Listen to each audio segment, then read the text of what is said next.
नमस्कार, इस वक्त के बुलेटिन में आप सभी का बहुत स्वागत है। आपके साथ मैं हूं नीतू गौरकेला। फटाफट नजर डालेंगे आज की कुछ खास खबरों पर। बुलेटिन की शुरुआत करते हैं राजनीतिक खबर के साथ। झारखंड में जिस तरीके से सियासी भूचाल आया हुआ है, उसे देखकर यही लग रहा है कि बीजेपी में काफी कुछ आगे होने वाला है। जी हां, दरअसल झारखंड के पूर्व मुख्यमंत्री चंपाई सोरेन के बीजेपी में शामिल होने के जो संकेत थे वो अब पूरी तरीके से कंफर्म हो गए हैं। आपको बता दें कि 30 अगस्त को चंपाई सोरेन बीजेपी में शामिल होंगे, लेकिन वहीं दूसरी तरफ बीजेपी के जो प्रदेश अध्यक्ष हैं बाबूलाल मरांडी, वो काफी नाराज नजर आ रहे हैं। अब एक तरफ जहां बीजेपी हाईकमान चंपाई सोरेन को पार्टी में शामिल कर रहा है, तो वहीं दूसरी तरफ एक बड़ा, जो आपको कहें कि एक बड़ी चुनौती बीजेपी के लिए है मरांडा को मनाने की। झारखंड के पूर्व सीएम और जेएमएम नेता चंपाई सोरेन ने मंगलवार को साफ कर दिया कि बीजेपी वो ज्वाइन करेंगे। 30 अगस्त को बीजेपी में शामिल होंगे। कहा जा रहा है कि चंपाई सोरेन के इस ऐलान के बाद बीजेपी में सब कुछ ठीक नहीं चल रहा है। झारखंड बीजेपी के अध्यक्ष बाबूलाल मरांडी इस बात से नाराज बताए जा रहे हैं। बाबूलाल मरांडी चाहते थे कि चंपाई सोरेन सीधे सीधे बीजेपी में न आए, वो अपनी अलग पार्टी बनाकर एनडीए का हिस्सा बने और मिलकर चुनाव लड़ें। इससे झारखंड मुक्ति मोर्चा यानी कि जेएमएम के आदिवासी वोटों में सेंध लगाई जा सकती है। लेकिन अब उनके बीजेपी में आने की घोषणा के बाद से वो नाराज बताए जा रहे हैं। मंगलवार को ही बाबूलाल मरांडी ने पीएम नरेंद्र मोदी से मुलाकात की। इस मुलाकात के कई सियासी मायने मतलब निकाले जा रहे हैं। माना जा रहा है कि बैठक में चंपाई सोरेन की पार्टी में भूमिका पर भी चर्चा होगी। फिलहाल बीजेपी ने तो अपने सीनियर नेता बाबूलाल मरांडी को नाराज करना चाहेगी और ना ही चंपाई सोरेन को अपने पक्ष में करके जेएमएम को कमजोर करने का मौका अपने हाथ से जाने देना चाहेगी।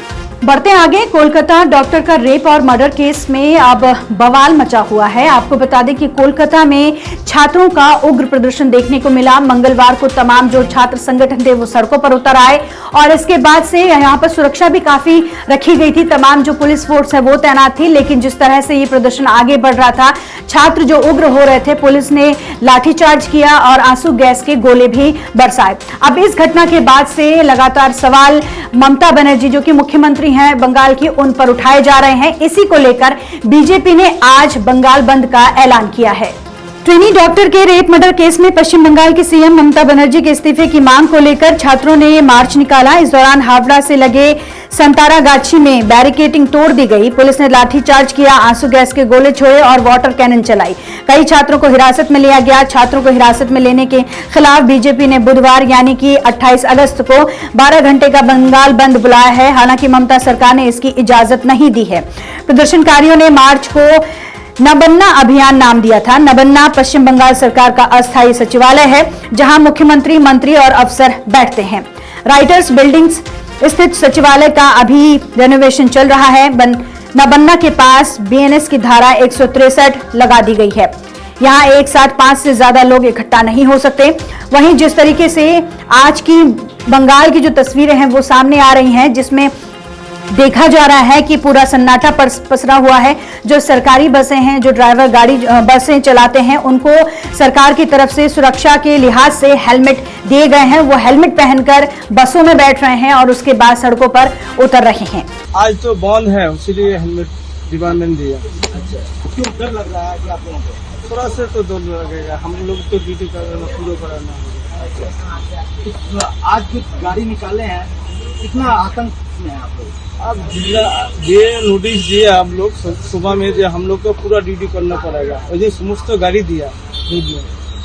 बढ़ते आगे, जिस तरीके से बारिश हो रही है और जल भराव की समस्या राजधानी दिल्ली और एनसीआर के इलाकों में देखने को मिल रही है, उसके बाद से लगातार बीमारियों के पनपने का डर बना हुआ है। आपको बता दें कि बारिश के पानी जब इकट्ठा होता है तो उसके बाद डेंगू एक सबसे बड़ी बीमारी है, वो जो है उत्पन्न होती है। और आपको बता दें कि दिल्ली में लगातार बारिश हो रही है। दिन के समय मौसम यहाँ पर काफी अच्छा है, लेकिन शाम होते होते बारिश हो रही है। आपको बता दें कि कल यानी कि 27 अगस्त को भी यहाँ पर बारिश हुई, कई इलाकों में बारिश देखी गई, लेकिन इसके बाद से बीमारियों के जो पनपने का डर है वो कहीं न कहीं लोगों को बना हुआ है। इसको लेकर स्वास्थ्य मंत्री हैं, आप सरकार के स्वास्थ्य मंत्री सौरभ भारद्वाज ने ये बताया है कि किस तरह की तैयारी दिल्ली में है डेंगू से निपटने के लिए। डेंगू से निपटने के लिए दिल्ली के अस्पताल कितने तैयार हैं, इसको लेकर स्वास्थ्य मंत्री सौरभ भारद्वाज ने जानकारी दी। डेंगू से निपटने के लिए कई किए गए उपायों की जानकारी उन्होंने दी। सौरभ ने मंगलवार को कहा कि उन्होंने राष्ट्रीय राजधानी में डेंगू के प्रसार को रोकने के लिए कई कदम उठाने के निर्देश दिए हैं। सौरभ ने आगे कहा कि लोगों को डेंगू से बचाव संबंधी जानकारी देने के लिए सभी मेट्रो स्टेशनों, बस स्टॉप और अन्य सार्वजनिक परिवहन केंद्रों पर चेतावनी और जागरूकता संबंधी घोषणा करने का अनुरोध किया गया है। सौरभ भारद्वाज ने इस बात पर जोर दिया कि यह बहुत जरूरी है कि शहर के सभी सरकारी अस्पताल डेंगू के मामलों को संभालने के लिए पूरी तरह से तैयार हों। बढ़ते हैं आगे। जिस तरीके से अगस्त का ये आखिरी हफ्ता चल रहा है, जल्द ही सितंबर लग जाएगा, लेकिन इसी बीच जिस तरह से बारिश हो रही है वो कहीं ना कहीं अपना रिकॉर्ड तोड़ रही है, क्योंकि मानसून अपने चरम पर है, लेकिन इसके बावजूद भी देश के कई राज्य ऐसे हैं जो बाढ़ की चपेट में हैं। आपको बता दें कि राजस्थान में भयंकर बारिश देखी गई, गुजरात में भयंकर बारिश देखी गई, वहीं पहाड़ी जो इलाके हैं यहां पर भी लगातार बारिश का दौर जारी है, लैंडस्लाइड हो रहे हैं और मैदानी जो इलाके हैं यहां पर भी इसका प्रभाव देखने को मिल रहा है। और मौसम विभाग ने अभी भी ये अलर्ट जारी किया है कि आने वाले 7 दिनों में मौसम इसी तरह से बना रहेगा। दिल्ली एनसीआर में भी लगातार बारिश हो रही है। यहाँ जो मैदानी इलाके हैं, बारिश के बाद से जहां मौसम सुहाना हो रहा है, वहीं दूसरी ओर कई सारी समस्याएं भी पैदा हो रही हैं। जल भराव से लोग परेशान हैं और वहीं बाढ़ से कई लोग ऐसे हैं जिन्होंने अपने घर गंवा दिए हैं। देश के पूर्वी, पूर्वोत्तर, पश्चिमी, मध्य और दक्षिणी हिस्से में मानसून सक्रिय है। मौसम विभाग ने आज यानी कि 28 अगस्त को 15 राज्यों में भारी बारिश का अलर्ट जारी किया है। गुजरात में 3 दिन में 15 लोगों की मौत हो गई। राजकोट, आणंद और इसके साथ ही कई इलाके ऐसे हैं जहां पर सेना को तैनात किया गया है। अब तक 23,000 लोगों को सुरक्षित जगहों पर पहुंचाया गया है। मध्य प्रदेश में 29-30 अगस्त से फिर स्टॉर्म सिस्टम बनेगा। सितंबर की शुरुआत भी तेज बारिश से होगी। प्रदेश में अब तक सीजन की 88% यानी कि 33 इंच बारिश हो चुकी है। बिहार में नदियां उफान पर हैं। भागलपुर, मुंगेर और वैशाली में गंगा का जलस्तर बढ़ा हुआ है। प्रदेश में अब तक 24% कम बारिश हुई है। उत्तर प्रदेश में अभी बारिश का दौर जारी है। इस सीजन में यहां पर 12% बारिश कम हुई है।